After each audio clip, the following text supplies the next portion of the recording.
Delhi police की पूछताछ में आफताब ने एक और नया खुलासा किया।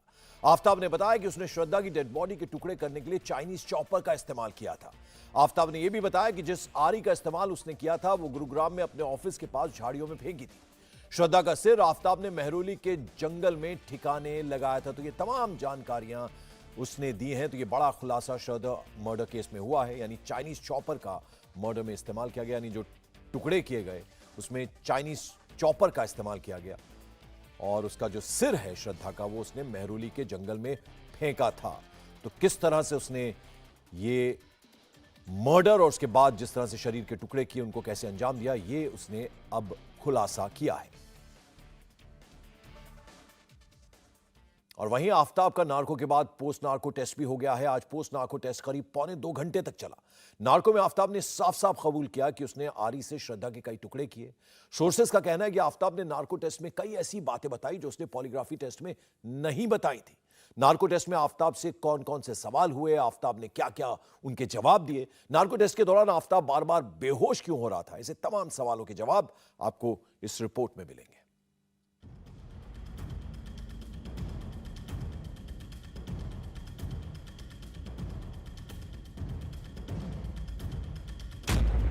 मैंने श्रद्धा का मर्डर किया।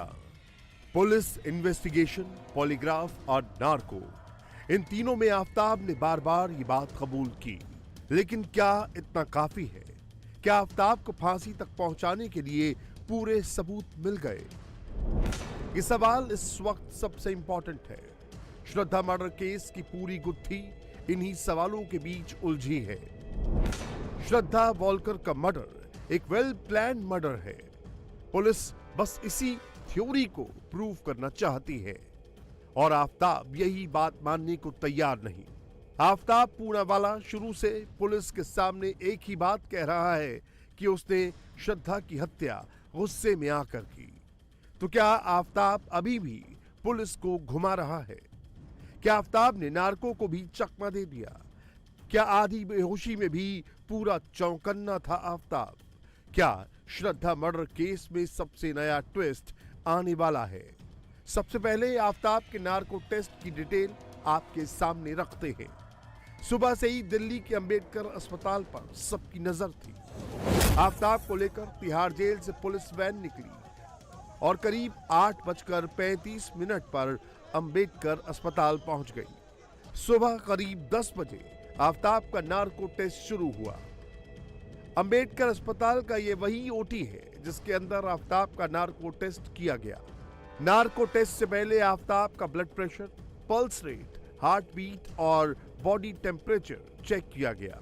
सभी पैरामीटर्स नॉर्मल थे।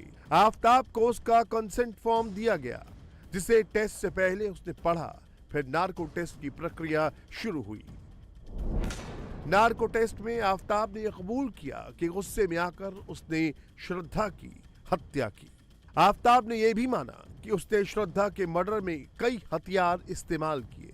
उसने बताया कि श्रद्धा की बॉडी के टुकड़े करने के लिए उसने आरी का इस्तेमाल किया। आफताब ने यह भी माना कि शव के टुकड़ों को उसने जंगल में फेंका था। उसने ये भी बताया कि श्रद्धा के कपड़े उसने कहां फेंके थे। आफताब से जब पूछा गया कि श्रद्धा का फोन कहां है तो उसने कहा कि श्रद्धा का फोन उसने कहीं फेंक दिया था। उसने ये भी बताया कि इस वारदात को उसने अकेले ही अंजाम दिया था। नार्को टेस्ट के दौरान आफताब बार बार अनकॉन्शियस हो रहा था। नार्को टेस्ट के दौरान जब आफताब से एक्सपर्ट ने सवाल किया कि श्रद्धा के सिर को उसने कहां फेंका तो उसने कहा इस बारे में वो पुलिस को पहले ही सब कुछ बता चुका है। ये टेस्ट कंडक्ट हो गया है ठीक से। इसको सिर्फ हम यही कह सकते हैं कि मोर देन 2 आवर्स तक चला है। डिटेल आपको बाद में शेयर कर दी जाएगी। इस टीम में हमारे एफएसएल के साइकोलॉजिकल एक्सपर्ट थे, फोटो एक्सपर्ट थे और हॉस्पिटल की तरफ से डॉक्टर, मेडिकल एक्सपर्ट थे। सर कब तक जो है रिपोर्ट आ जाएगी? बहुत जल्दी ही इसकी रिपोर्ट दे दी जाएगी। सर कुछ सवाल थे जिस पर आफताब उलझा, जिन पर नो कमेंट्स प्लीज। सर क्या दोबारा उसको लाया जाएगा सर? अगर ज़रूरत पड़ी तो पोस्ट नार्को टेस्ट भी किया जाएगा। पोस्ट नार्को टेस्ट में कैसे संबंध हाँ, क्या होता है? है थोड़ा एक सेशन और किया जाएगा काउंसलिंग का। कब तक उम्मीद करें सर? जल्दी ही, अगर आवश्यकता हुई तो जल्दी ही वो कंडक्ट किया जाएगा। नार्को टेस्ट में एक खास तकनीक का इस्तेमाल होता है जिसका टेस्ट किया जाता है वो आधी बेहोशी में होता है। तमाम एक्सपर्ट्स इसकी निगरानी करते हैं। आफ्ताब के केस में भी पूरी सावधानी बरती गई। एफएसएल दिल्ली के psychological experts, technicians, photo experts और अंबेडकर अस्पताल के मेडिकल एक्सपर्ट्स ये सब उस वक्त मौजूद थे जब आफ्ताब का नार्को टेस्ट किया जा रहा था। आफ्ताब किन सवालों का जवाब आसानी से दे रहा है, किन सवालों में उलझ रहा है, किन सवालों का जवाब देने में उसे परेशानी हो रही है, उसकी एक एक हरकत को वॉच किया जा रहा था। टेस्ट पूरा होने के बाद कुछ देर उसे ऑब्जर्वेशन में भी रखा गया। पॉलीग्राफ टेस्ट से लेकर नार्को टेस्ट तक आफ्ताब ने कई सवालों के जवाब बिल्कुल एक जैसे दिए। पॉलीग्राफ टेस्ट में आफ्ताब ने यह बात कबूल की थी कि उसने श्रद्धा की हत्या गुस्से में आकर की और यही बात उसने नार्को टेस्ट में भी दोहराई।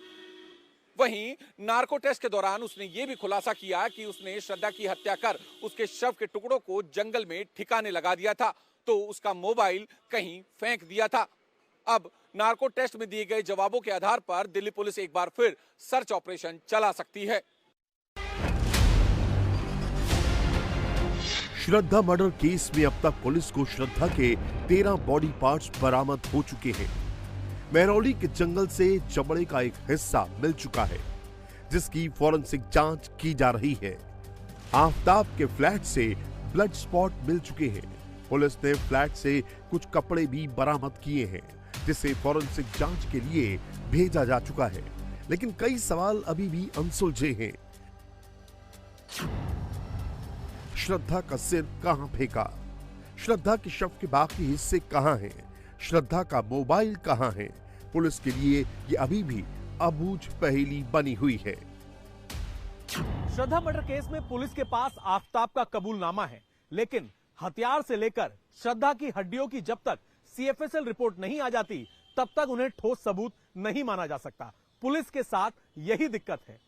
साथ ही आफ्ताब का जो नार्को टेस्ट कराया गया है उस नार्को टेस्ट के हिसाब से अब पुलिस अपनी जांच को आगे बढ़ाएगी और अगर कोई रिकवरी होती है तो आफ्ताब के खिलाफ ये सबसे बड़ा सबूत माना जाएगा। दिल्ली पुलिस के सोर्सेस कहते हैं कि पॉलीग्राफ टेस्ट में आफ्ताब ने जांच को भटकाने की पूरी कोशिश की। उसने कई सवालों के जवाब ठीक से नहीं दिए थे, इसीलिए उसका नार्को टेस्ट कंडक्ट किया। पुलिस अब इन्हीं दोनों टेस्ट के आधार पर आफ्ताब का झूठ पकड़ने की पूरी कोशिश कर रही है। अब एफएसएल के एक्सपर्ट आफ्ताब के पॉलीग्राफ टेस्ट में दिए गए जवाबों और नार्को टेस्ट में दिए गए जवाबों को एनालाइज करेंगे। ये देखेंगे कि दोनों ही टेस्ट में जो जवाब आफ्ताब ने दिए क्या वो एक दूसरे से मेल खाते हैं। अगर उनमें कुछ भी कन्फ्लिक्ट हुआ तो सूत्रों के मुताबिक आफ्ताब को एक पोस्ट नार्को टेस्ट के लिए एफएसएल बुलाया जा सकता है।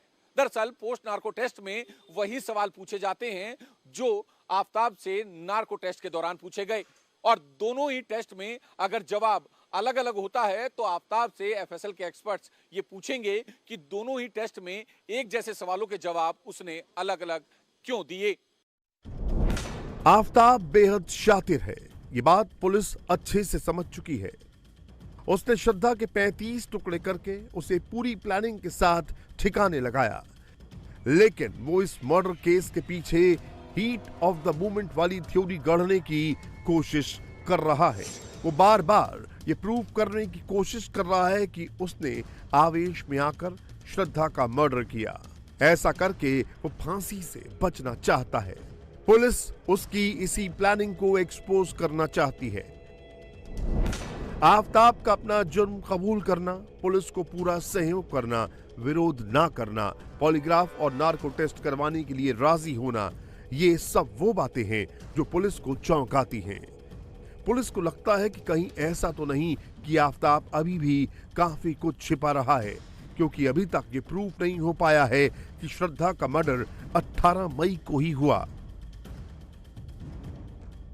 जिस आफ्ताब ने मुंबई पुलिस को लगातार घुमाने की कोशिश की, आखिरकार वो दिल्ली पुलिस के सामने सब कुछ कैसे बता रहा है? आफताब का यही बिहेवियर पुलिस को सबसे ज्यादा हैरान कर रहा है। पुलिस को लग रहा है कि आफताब अभी भी इन्वेस्टिगेशन को चकमा तो नहीं दे रहा। पुलिस से लेकर नार्को तक आफताब जो कुछ बता रहा है वो उसकी प्लानिंग का हिस्सा तो नहीं है। आफताब ने श्रद्धा मर्डर की प्लानिंग कहां की, इसे लेकर भी पुलिस के पास अभी तक कोई ठोस जवाब नहीं है। पुलिस अभी भी इसकी जांच कर रही है। नार्को टेस्ट की रिपोर्ट आने के बाद पुलिस तमाम कड़ियों को जोड़ेगी और ये पता लगाने की कोशिश करेगी कि श्रद्धा की हत्या की असल वजह क्या है। नार्को टेस्ट के दौरान दी गई इंफॉर्मेशन के आधार पर अगर कोई बरामदगी होती है तो वो भी इस केस में अहम सबूत होगा। इसीलिए पुलिस को अब नार्को टेस्ट की रिपोर्ट का इंतजार है। इंडिया टीवी हर वक्त हर जगह डाउनलोड करने के लिए सर्च करें India TV news Google play store या ऐप स्टोर पर।